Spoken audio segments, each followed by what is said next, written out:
네, 안철수 의원이 탈당을 하면서 야당이 극심한 혼란에 빠져들고 있습니다. 이런 가운데 선거구 획정 등 산적한 현안 처리에도 빨간불이 켜졌는데요. 네. 혼란스러운 전국 상황 자세히 살펴보겠습니다. 네, 정근기 홍익대 교수 그리고 김철근 동국대 겸임 교수 나오셨습니다. 어서 오십시오. 네, 안녕하십니까.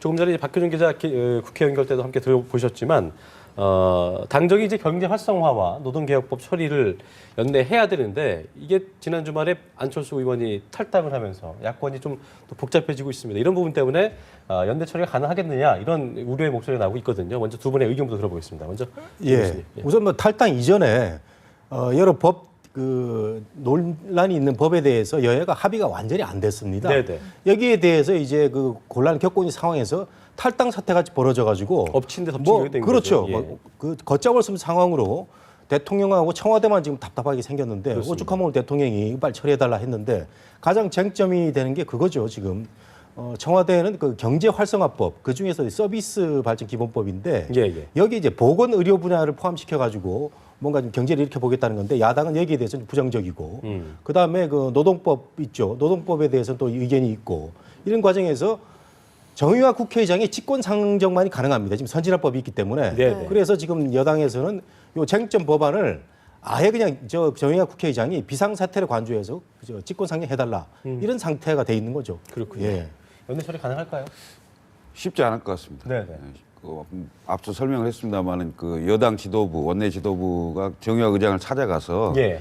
그 법안을 직권 상정해달라 이렇게 요청을 했는데 오늘 그 정의화 의장이 헌법과 국회법에 따라서 네네. 법안은 직권 상정을 할 수 없다. 네. 뭐 이런 입장을 좀 밝혔고요. 국회법 85조에 보면 그 심사기관이라는 그 조항이 있는데 그 조항에 보면 천재지변의 경우와 전시 사변 또는 이에 준하는 국가 비상사태 그리고 그 원내 교섭단체 대표위원 간에 합의가 된 경우에만 직권 상정이 가능한 상황이거든요. 근데 지금 법안 같은 경우에는 뭐 천재지변이나 뭐 국가 비상사태나 뭐 이렇게 볼 수가 없는 거고요. 예. 그다음에 여야 합의가 안 돼 있기 때문에 정의화 의장으로서는 직권 상정이 어려운 상황이라는 걸 밝혔고요. 단지 지금 15일로 예정돼 있는 그 선거구제 있잖아요. 획정안, 예. 그 예비후보 등록일에 맞춰서 선거구제에 관해서는 아마 정의화 의장이 특별한 조치를 할 가능성은 남아 있는 것 같아요. 그래서 그렇지만 이제 연내에 그 박근혜 대통령도 계속 강조하고 있는데 경제 활성화 법안이나 뭐 테러 방지법 그다음에 노동 관련 법안에 대해서는 여야 합의가 잘 안 되고 있기 때문에 사실은 어려운데요. 그 안철수 전 대표가 탈당을 해서 원내 교섭단체를 구성하게 된다면 예. 원내 교섭단체가 3개가 됩니다. 지금 현재 그 새누리당하고 새정치연합밖에 없는데요. 안철수 신당이 20명을 넘어서서 원내 교섭단체를 구성하게 된다면 지금부터 국회 운영은 지금 양당이 하는 거하고는 다른 양상을 보일 수가 있거든요. 그리고 안철수 신당에서 이름하여 캐스팅 보드를 지을 수가 있어요. 그래서 예. 여당에게 책임 정치를 요구하면서 이름하여 반대할 부분은 반대하면서도 처리를 도와줄 가능성도 있어요. 이런 점이 생길 수 있는 여건의 변화가 생길 수 있기 때문에 오히려 그 안철수 신당의 교섭단체를 만들어서 국회 운영에 참여했을 때는 상황이 조금 더 달라질 가능성도 그렇군요. 있다 이렇게 보입니다. 예. 네, 교수님 생각도 듣고 싶은데요. 네. 지금 일단 쟁점 법안에 대해서는 직권 상정을 거절한 상태거든요. 네. 여기에 대해서 어떤 행동을 취해야 된다고 보십니까? 그러니까 정의화 의장도 참 골치가 아프게 생긴 게 그 두 가지 방향에서 직권 상정을 이제 해야 되는 부분인데 하나는 본인이 이제 직권 상정을 하고 싶어 하는 거죠. 말하자면은 선거구 획정이 돼야 내년 총선을 치를 수가 있는데 그렇습니다. 지금 총선이 4개월 앞으로 다가왔는데 선거구 획정이 안 되고 뭐 연말이 넘어가게 되면은 지금 뭐 선거구가 없어지는 이런 뭐 초유의 비상사태 이건 국회의장이 비상사태라고 자기가 얘기를 하고 있습니다. 네. 그래서 직권 상정하겠다는 얘기를 하고 있는데 그 청와대에서 바라는 여권이 바라는 경제 활성화법, 노동법, 테러 방지법 이 부분에 대해서는 이거 뭐 법안은 역시 그 국회의원들이 합의를 해가지고 하는 게 아까 우리 김 교수님 말씀하신 대로 네네. 그게 정도지 내가 직권 상정 안 하겠다 이렇게 돼 있는데 그런 부분에서 저는 정의화 의장이 뭐 그래도 새누리당 출신 아닙니까? 뭐 지금 탈당은 해 있지만 네네. 과연 그 청와대와 여당의 이런 요구에 버틸 수 있을 것인지 하는 그런 관점이 좀 남아 있고 모르겠습니다. 그 정의화 의장이 마음을 비우면 또 여야의 어떤 그 합의를 이뤄낼 수도 있을 것 같은데. 김철근 교수님이 조금 전에 말씀하신 안철수 신당의 어떤 그 원내교섭 그 세력까지 생겨서 이렇게 되기까지에는 연말까지 너무 실이 촉박하다. 그렇게 말씀드려서 상당히 어려운 과정이 남아있지 않나 생각이 됩니다. 예. 청와대는 이제 그 주요 입법 처리한 뒤에 개각을 할 방침이었는데 안 의원이 탈당함으로써 이게 이제 분위기가 조성되지 않기 때문에 개각은 좀 연기될 것이다. 지금 분위기가 아니다. 이런 얘기를 내놓고 있거든요. 이 부분도 좀 어떻게 좀 보고 계십니까? 일단 그런 측면도 있고요. 또는 지금 국회 압박을 하는 거죠. 네. 개각 요인이 있어 개각을 해야 되겠는데 빨리 경제 활성화 법안하고 노동관계법 이걸 처리해달라. 국민을 위한 정치를 좀 해달라.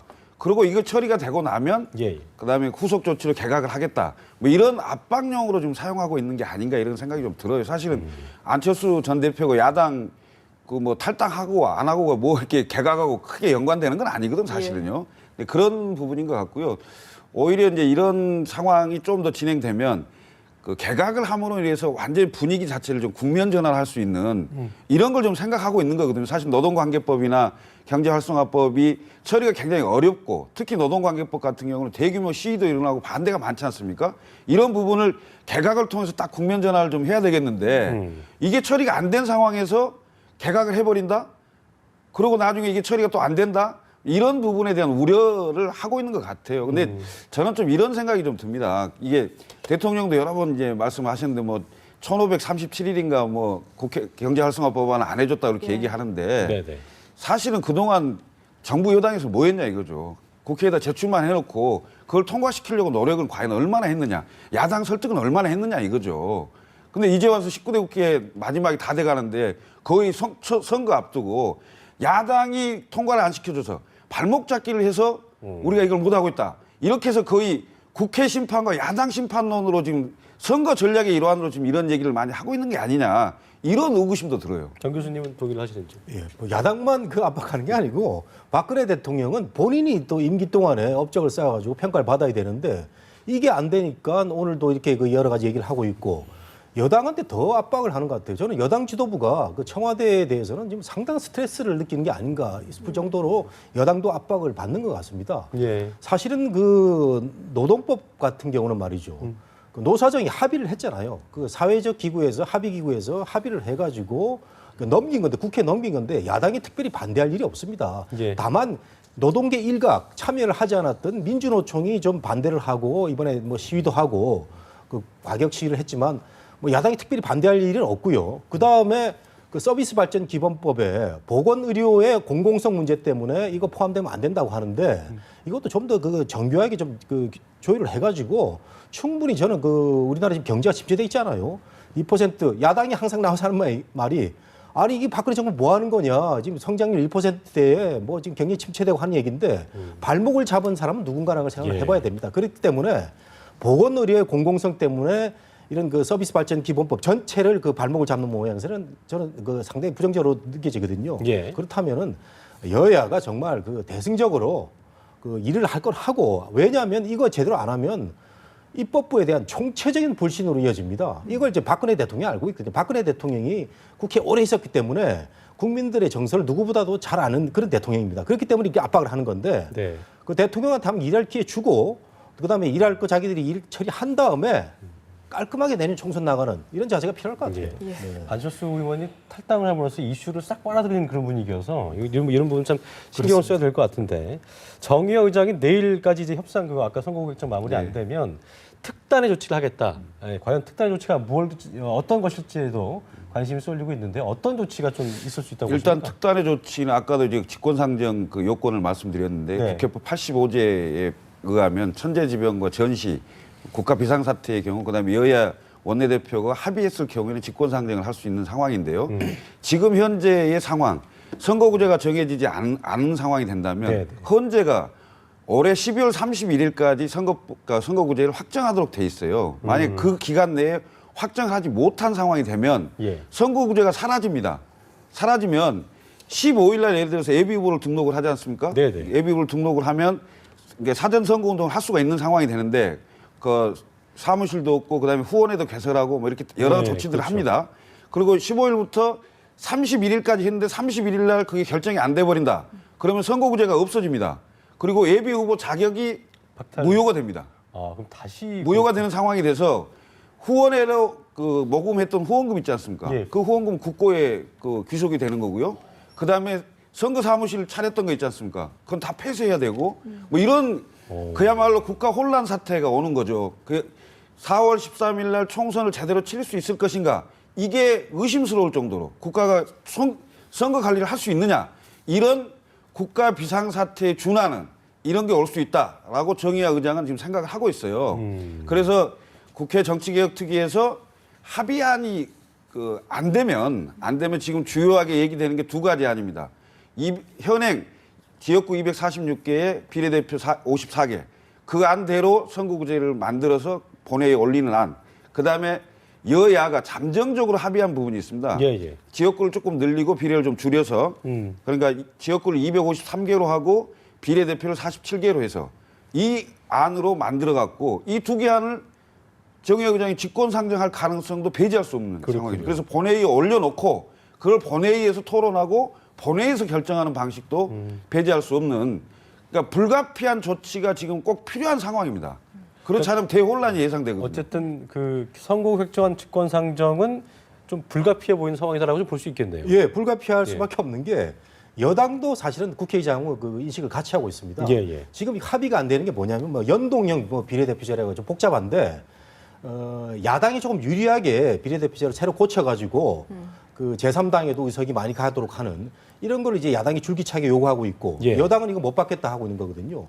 뭐 김용남 의원 같은 경우는 이거 받으면 야당이 나중에 합치면 200석 이상 된다 이런 그 논리까지 얘기하고 있는데 이런 것 때문에 지금 선거 결정이 안 되는데 저는 어차피 정치는 그 주고받는 협상 아닙니까? 야당이 요구했는데 거대 여당이 끝까지 반대하면 할 방법이 없습니다. 그러면은 이 욕을 먹는 선거 획정 문제를 계속 늦출 것이냐라는 걸 생각하면은 문재인 대표 좀 골치가 좀 아프겠지만 정말 그 쿨하게 그럼 우리 비례 연동형 이번에는 포기하지만 이번에 그 총선 치고 난 뒤에 해보자 하면서 저는 선거 획정에 합의해줘도 될 것 같아요. 괜히 이거 합의 안 해줘가지고 아까 김 교수님 말씀하신 것처럼 저는 뭐 예비 후보들이 뭐 그 선거 사무소 폐쇄 이런 일은 없으리라고 봅니다. 이게 국회의원들이요 몰리면 항상 하는 게 또 그 초롭게 몰려가지고 그 합의하잖아요. 그래서 저는 그 올 연말에는 합의될 거라고. 근데 비례대표 같은 경우는 이제 47명을 예를 들면 줄이는 부분에 대해서는 잠정 합의를 했는데 비례성 강화를 어떻게 할 거냐 이 문제잖아요. 그럼 야당은 연동형 비례대표제를 주장하는 거고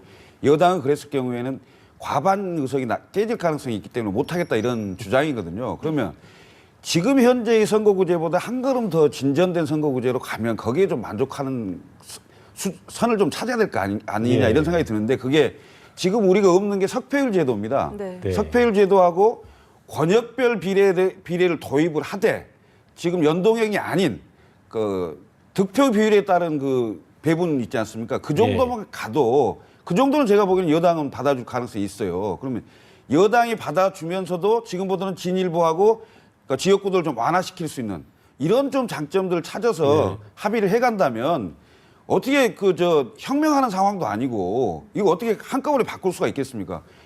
저는 야당한테 주장하고 싶은 얘기는 뭐냐면 국민의 분노와 감동을 조직해서 집권당이 돼서 다수당이 돼갖고 이런 개혁 조치 하십시오. 왜 야당이 돼갖고 지금 그렇게 주장을 해갖고 안 되는 걸 끝까지 시간만 끌고 가는 이것도 옳지 않는 상황이다 이거죠. 아무튼 이게 하루 남았기 때문에 과연 이게 협의가 될 수 있을지는 좀 지켜봐야 되는 부분인 것 같습니다. 네. 그리고 이 이야기도 해보고 싶은데요. 네. 원래 안대희 전 대법관이 오늘 출마 기자회견을 할 예정이었는데 일단 미뤘거든요. 네네. 이게 뭐 여당 측의 요구가 있었다, 지도부의 요구가 있었다 이런 이야기들이 전해지고 있는데 험지 출마론 얘기도 나오고요. 지금 어떻게 예상을 해봐야 될까요? 그 보도를 따르면 연합뉴스를 보면 그런 얘기가 나오는데 사실 국회의원을 하겠다는 사람은 자기가 지역구를 골라서 뭐 고향이라든가 해서 나가는 게 자연스러운데 우리나라에서 이상하게 건물이 되면은 뭐 이게 어느 지역에 나가도 되낼 수 있다는 이런 그 느낌이 많이 있어서 건물들 많이 차출한다 이런 표현을 많이 쓰죠. 유명인들 차출하고 뭐 유명 언론인들 차출해서 정치권에 진입시킨다 뭐 이런 얘기를 많이 하는데 결국 안대희 전 대법관 워낙 거물이고 뭐 국무총리 후보자였다 보니까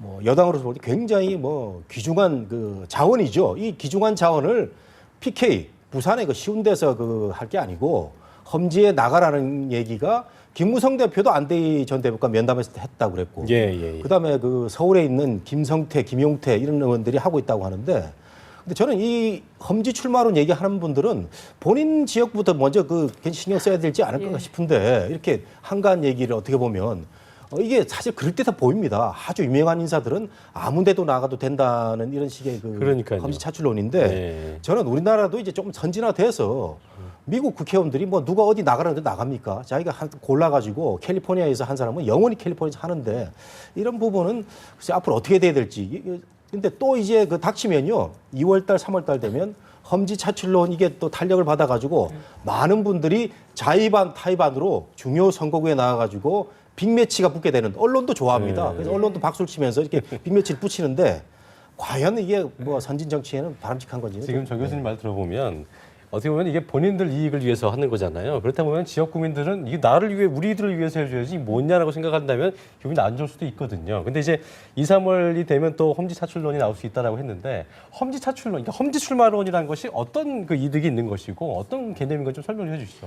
아니 그러니까 그 선거 전략상 각 당이 그 유력 자원들을 불리한 지역에 내보내서 승리할 수 있도록 하면 예. 사실상 의석에도 도움이 되고 전국 선거에 영향을 미치기 때문에 그런 전략을 많이 짜는데요. 저는 우리 정 교수님 말씀대로 이건 전형적인 포퓰리즘입니다. 네. 그리고 이게 왜 이런 식으로 자꾸 나오냐면은 우리나라의 공천이 전략 공천이 주로 많이 되고요. 그다음에 상향식 공천이 안정화돼 있지 않기 때문에 이런 식의 그 어떤 포퓰리즘적인 험지 출마론이나 뭐 중진들 그 호남 그러니까 야당 같으면 호남 중진들 서울 차출론 뭐 이런 것들이 나오는 건데요. 사실은 지역 구민들한테는 굉장히 안 좋죠. 왜냐하면 초선, 재선, 3선에서 중앙 정치에 영향력이 있는 그 정치인으로 지역 주민들이 키워놨지 않습니까? 그렇습니다. 그럼 그 지역을 위해서 굉장히 많은 활동과 일을 할 수 있는 상황이 됐는데 그 정도 컸으니까 다른 데 가라.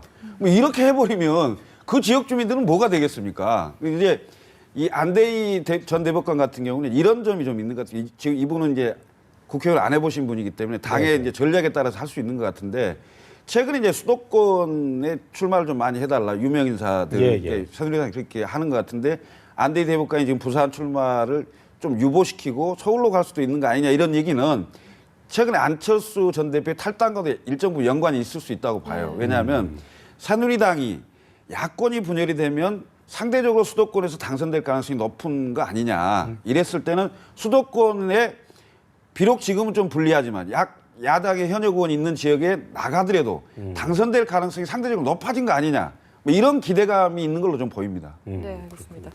또 여당이 지금 공천룰을 두고 갈등을 빚어오다가 잠깐 휴지기에 들어갔거든요. 네. 안 의원의 탈당에 좀 또다시 영향을 미칠 거라고 보시는지요?